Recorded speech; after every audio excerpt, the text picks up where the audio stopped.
السلام عليكم soo dhawaad daawadayaasha sharafta leh hadii aad ka mid dadka xiiseeya sheekooyin kala duwan adduunka daafihiisa ka dhacay channelka ayaa ka heli doontaa si aysan ku dhaafin wax kasta oo cusub subscribe dhaha gambalaalka furo like tii share tan ha ilaawin qisadeena maanta waxay ka bilaabatay Masar waxayna ku dhamaatay Imaaraadka waxaa jirta hooyo miskiin ah oo leeyahay Yusuf halkaas wiil ayay adduunka dhanka qabtay Yusuf waxbarashadii uu dhameeyay waxbarashada markuu dhameynay wuxuu ahaa wiil fiican oo akhlaaq leh oo wanaagsan oo aad oo hooyadiis ugu kalsoon tahay Yusuf markuu waxbarashadii dhameeyay wuxuu bilaabay shaqo raadin meesha waa Afrika iska taqaaniin shaqadii uu waayay waasta uu waayay qafaar qabiil uu waayay wax kasta uu isku day uu waayay hooyadiisana waa taqaan waalidiinteena wanaag in la jecel yahay Ilaahay subhanahu wa ta'ala noo xafido maalin kasta wacditu wariya Yusuf ka kac war shaqo raadso ka kac maalin kasta wuxuu ku istaraysay ciyaal xun oo bartay qashin ayuu la cuni jiray Yusuf qashin cuno ayuu bilaabay Yusuf maalmaha kamid ah soo qashinkii cuno shaqo la'aan ay ka wareersanta ayaa waxa soo wacay wiil isku xaafad ahaan jiran oo Imaaraadka joogo wuu isla hadlay war ii waran intee ku dambeysay waana nacday waana in karta almam sheeka dheer ka bacdi wuxuu yiri maxaad qabataa maxaad wuxuu maxaamiyaan ahay way ii fadhisaa xaalkaygu waa okay wuxuu yiri saaxiibo Yusuf waxaan ku soo wacay waxaan kaala hadan yar wuxuu yiri ii sheego waan ku qabanayaa dabcan wuxuu yiri Imaaradeena ama dabaqeena xaafadeena ku yaal ma xasuusataa saaxiibo nina degan ninkaas ijaar ma dhiibo markuu ogaad inaan Masar joogo inaan Imaaraadka joogo ijaarna ma dhiibo maxalid Imaarada inuu ka baxano wadiida marka waxaa rabaa inaad u tagtid oo indhaha u shidid oo caga juglo sidoo ma arkino aad u bootaysid ninkaasna guriga ka bixis lacagtana ka qaad wuxuu waxba ma aad dalbanin hay shaaxagan oo ku ogala almam Yusuf uu baxay sidii la faruuso biye ninka lacagtu ka soo qaado gurigiina uu karar wuxuu wacay saaxiibkiisa Imaaraadka joogo wuxuu u sheegay in intiiba uu soo biyo kacad wuxuu yiraahday maxaa rabtaa shaax inteen ku soo dir wuxuu aniga shaax ma rabniyo nabadaada gal waxaan rabaa in Imaaraadka igeysid si aan u shaqeysto meeshaan shaqo ma taalo aad waa taqaan sheekada uga sheekay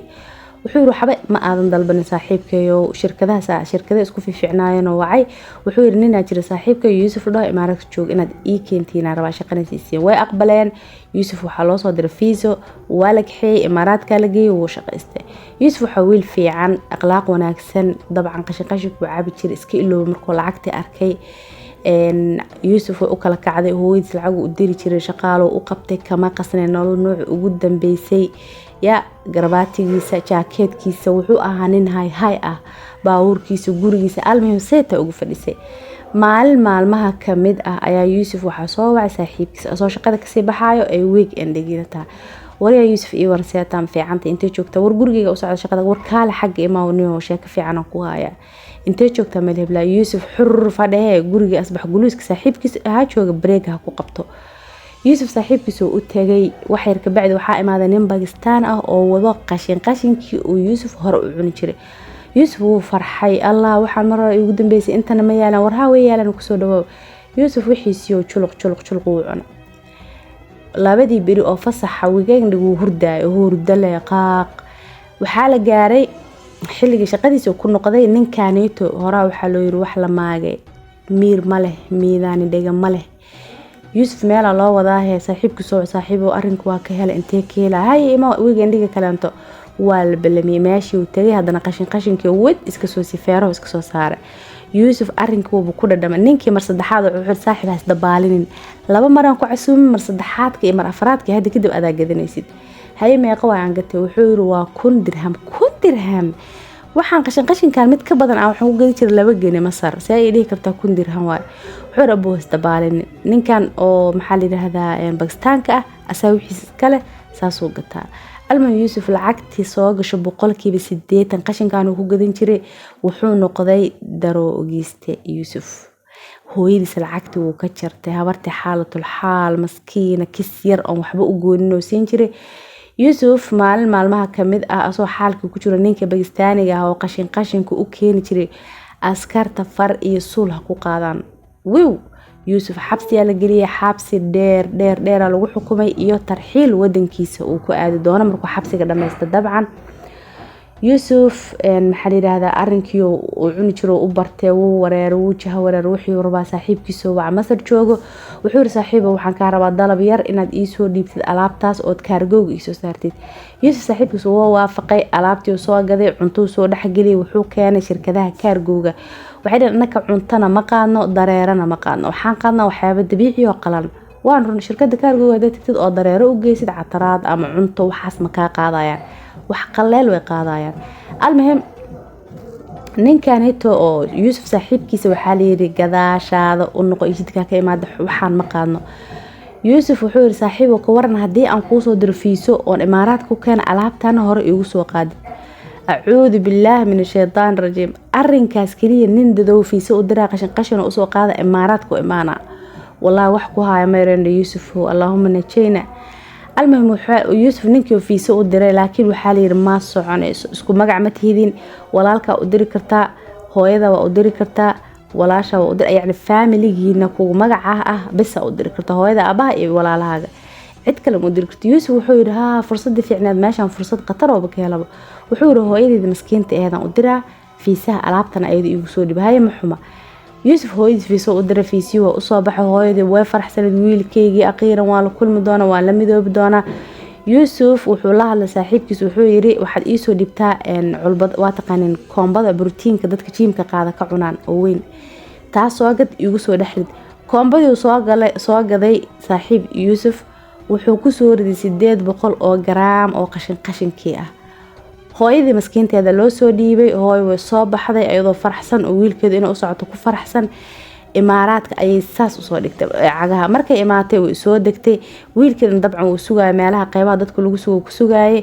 laakiin ka hor waxa yaala baaritaan imaaraadka waa dawlad horumartay waa dawlad isku toosan waa dawlad u fadhiso waa la baara dadka maamada waxa la arkaba ayadoo culbadan weyn oo borotiinka wadato waa la wareystay maamo iyo waran saata culbada askarti way wareystay almi maamadii baaritaan dheer askarti wuxuu sheegtay culbada wax ku jiro inaysan aqoonin laakiin wiilkeedu uu ku yiri imaaraadka qaaliye ka tahay Masar iga soo gad marka oo saaxiibkiisa u keenay isoo dhiibay aniga marka waxay ka sheekiyaan Masar ay raqiis ka tahay imaaraadka qaali ka tahay oo farq weyn u dhaxeeyo askartan dabca shaqo kale ma qabtaan waa ku jamaariga way baareen maamadii baaritaan dheer ka bacdi waxa laga helay inta aan la baarin ka hor askari kamid ah way iska deeriban ayaa wuxuu arkay culayskan asaga malaha borotiinka cabi jiray culayska borotiinka meesha ku qoran 700 gram iyo meeshan culaysku ku jira inaas islahan waa inuu double yahay 1500 ku jira inta المهم ninkaas askariga uu shakiyay waa la baar culbadi waa la qaaday baaritaanka la geeyay laakiin waxa ka soo baxday 800 gram oo qashin ah ان askartii maamadii way qabteen meel fariisiyeen wiilkeeda la wacay maxalliga shirkadu ka shaqeynaayo oo duqda fiisaha wax ugu qoreeda la wacay waxa la yiri wiilkaas shirkadiina ka shaqeey hooyadiisa imaata airportka joogta waa inuu imaado ma imaanin mana yani istiqbaal usoo bin hooyadiisa shirkadii asaga wacday uu ka qabtay waxa la yiri dabcan asaga marka hooyadiisa airportka imaanaysa asagana istiqbaalku jooga moogtihiin dadkii soo babaxay u sheegay islaan saas in lama socon miya diyaarad fulaan ma imaan way imaatay islaanta oo inta barta ku lahaa waxa haysta askarta ku dhagan maadaama qashin loo waday hooyadiisna askarta ku dhagan wuu cararay marka wuxuu ku noqday gurigiisii dabcan wuu seexday wuxuu iska dhigay wax iloobay inay habartiis imaanayso hurday camal shirkadu telefoonka qabtay may wallahi waa iloobay hooyada inay imaanayso waa iloobay war hadda bax askarta ku raadinayso hooyada miskiinta meel ku jandhagtay wuu baxay wuxuu qaatay go'aan shaydaanimo ah inuu inkiro hooyadiis in alaabtan wax ku ogaabo inuu inkiro meeshii uu tagay waxa la hooyada alaabtan lagu qabtay iyadoo wadaniyo waxayna sheegtay in adiga dalbatay aniga ma dalbaday hooyadiis wuxuu ku inkiro mowduucii dhan ani ma dalbanin mana arkin mana urin mana aqaan ani hooyada jecel iyo wanaag iyo almuhim shaydaan waa taqaaniin shaydaan isig wali wax ka daran ma la moogtiin hooyadiisu qashinkii ku inkiray habarta miskiinta ayada lagu qabtay moogtay hooyada miskiinta waa la kaxay waxa la geeyay maxkamadda waxa lagu xukumay sijin 25 sano xabsi ah ayaa maamadii miskiinta ahayd lagu xukumay wiilkeedina dabcan maadaama dambi lagu helo askartu qof ma dulmiso dawladuna qof ma dulmiso waa la iska daayay laakiin waxa la yiri ceesaantii madax shabeel leefta malageedi baa galay hooyo aan qaano ayuu dambi ka galay qashin soo dhiib المهم hooyada miskiinta ahayd waxay markasta codsan jirtay inay wiilkeeda aragto wiilkeygana arkaan rabaa wiilkeyga hal ii kan uu diidi jira ma ana arka ma rabo dabcan asagu wuxuu u diidayay shaydaanka wuxuu ahaa inay hooyadiis tira maxasan ay u gasho wax saas uu ka carari jiray habarta dadkii imaaraadka jooga iyo dadka masriyiinta asaga yaqaan kooligood way karheen adduunka ugu nacaan Yuusuf hooyadiis 2 bilood ka bacdi oo ooyneysay gahar daraadis way dhimatay naftiya ka baxday Yuusuf askarta soo wada waxay hooyada way dhimatay xabsiga ku dhimatay waxaa la rabaa Masar inaa geysid ama inta aad wax ugu dugtid wuxuu yiri Allaheyka alla magaceyka muslim habartas oo ma imaanay saartiin yaala askarta imaaraadka ee dawladda imaaraadka oo maamadii way duugeen asagiina Yuusuf maalmaha kamid ah asoo saaxiibadiisa la joogo oo qashin la cunay oo bahash u fadhiso oo maskaxdiisa dabaqay imaarada iyo balaaye iyo adduunyo ay u sawran tahay oo jawi kale ku jira ayaa si keediisa askarta ugu soo gashay waana la qabtay dabcan markii lagu qabtay ayagoo qashin ka dhargay waa inkiraan wallahi anaga waxaad ma cunay adwa taqaan dadka qashinka cunay oo hadlaan inkiraada dhab ku siiyaan maadaama lagu heelina wixii hore u la qalqeen sun Ilaahay oo aga dhigay waa la qaaday laakiin waa la baarbaar adduunka horumar u gaar hada qashin cuntido inkirtid waa lagu baaraale dhiigaaga laga helay adduunka fudeed wax kasta noqdeen waa la baaray qashinkiya laga helay Yuusuf waxaa lagu xukumay 2 sano oo xabsi ah iyo tarxiil wixii ka dambeeyay 2 sano markuu dhameysto xabsiga markii saas loo geeyay dabcan waa la yaqaan Yuusuf dadka xabsiga jooga Yuusuf qabtaane Masar hadeen imaaraad hadeen dawlad kasta oo xabsiga shubtay Yuusuf qisadii hooyadiis ku suubiyo isku sheegeen Yuusuf waxaa loo tumay si aan kilaabka xataa loo tumin seeta loo tumay Yuusuf dabcan dadka xabsiga ku jiray Allah loogu fujiyo waa laga soo badbaadiyay laakiin wuxuu noqday Brelis nafta xididada ka tumeen Brelis oo noqday isla markiiba waa la qaaday xabsi waxba lama gelin Masar laga dejiyay Masar uu joog jiray qashin iyo beenbeene waxaas iskaga noolaa aaqirankiina waxaa la helay asagu waashay dabcan intuu soo dhiman ka hor waxaa la helay asagu meed ah oo meel qashin qub ah soo u gurguurinaa ku dhintay هكذا يعني هويديس ودنبي وهويديس كجله هويديس دشي 9 بالعلوش كسو ودي wax bartay ka walwashay u rafaaday ayuu dambi ka galay qof kale kama gelin asagana fool xumo ayuu ku dhintay qisadii Yuusuf halkaas ku dhamaatay miskiinta Ilaahay oo naxariisto jannada firdaws ka waraabiyo wax kalma dheena sheekada halkaas ku dhamaatay sheekadan mid lamid inta aan si aysan ku dhaafin subscribe dheh gambalaalka furo like share tana ilaabin bye bye